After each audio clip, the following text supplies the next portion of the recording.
श्री मोतीराम। अगला प्रश्न श्री अर्जुनलाल जिंगर। अब मैंने कहा नहीं, लाइन में आ जाओ, बोलोगे नहीं तो सीट से नहीं होगा। अगला प्रश्न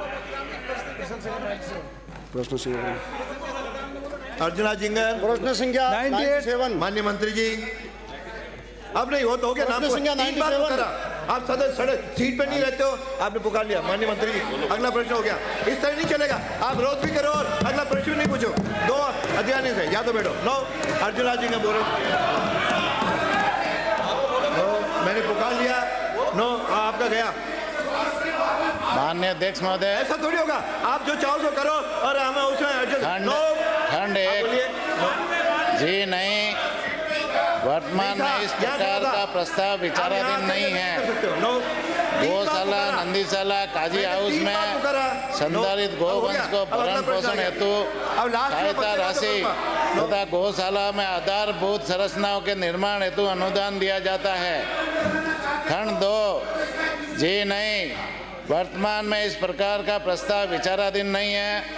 गौशाला काजी हाउस में संधारित निराश्रित गोवंश को भरण पोषण हेतु वर्तमान में 1 वर्ष का पूर्व का पंजीयन तथा न्यूनतम 100 गोवंश होने पर वित्तीय वर्ष 2019-20 से बड़े गोवंश हेतु 40 रुपये तथा छोटे गोवंश हेतु 20 रुपये की दर से तथा वित्तीय वर्ष 2022-23 से 270 दिवस की सहायता राशि दिए जाने का प्रावधान है। ये आगे से नंदीशालाओं में नर गोवंश और गौशालाओं में अपाहिज व अंधे गोवंश के भरण पोषण हेतु सहायता राशि 12 महीने दिए जाने का प्रावधान है।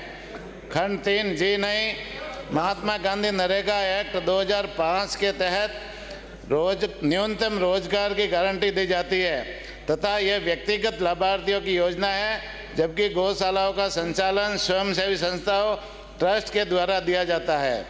खंड 4 जी हाँ, नंदियों को बचाने के लिए ग्राम पंचायत गौशाला, पशु आश्रय स्थल, जन सहभागिता योजना तथा पंचायत समिति स्तरीय नंदीशाला जन सहभागिता योजना संचालित की जा रही है।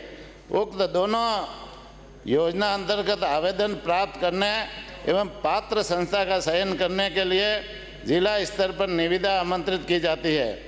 चयनित संस्था के साथ अनुबंध किया जाता है। योजना अंतर्गत प्रावधित राशि क्रमशः 1 करोड़ एवं 1.57 करोड़ का तकमीना प्राप्त किया जाता है। तकमीना अनुसार प्रशासनिक स्वीकृति जिला संयुक्त निदेशक पशुपालन विभाग के स्तर पर जारी की जाती है। चयनित संस्था द्वारा योजना में प्रावधित राशि ₹1 करोड़ एवं 1.57 करोड़ का 10% राशि का संस्था के हिस्से का कार्य संस्था द्वारा करवाया जाता है।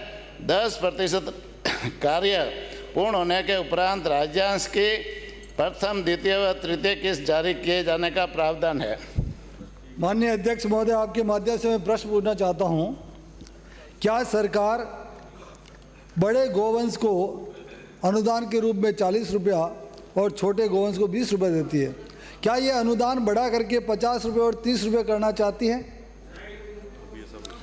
माननीय अध्यक्ष महोदय, अनुदान बढ़ाने की हमेशा गायों के अनुदान के प्रति हमारी सरकार संवेदनशील है और हमेशा अच्छे निर्णय लेने की मंशा रखती है।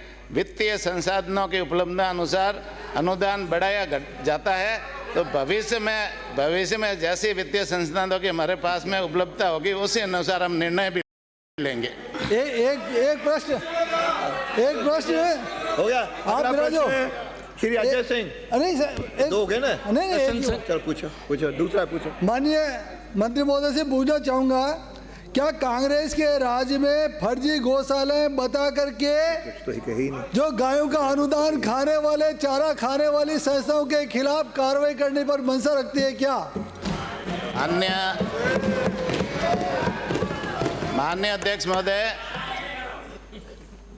माननीय सदस्य को बताना चाहूँगा कि पिछली सरकार के कार्यकाल में कई गौशाला ऐसी थी जो फर्जी अनुदान उठा रही थी, तो जैसलमेर जिले में हमने जांच करवाई और उसमें 12 गौशाला ऐसी हुई जिसमें फर्जी अनुदान का मामला आया था जांच में, तो उनमें 12 गौशालाओं के हमने लाइसेंस रद्द कर दिया है और वहाँ हमने पशुपालन विभाग के जो कर्मचारी थे उनको निलंबित भी कर दिया है।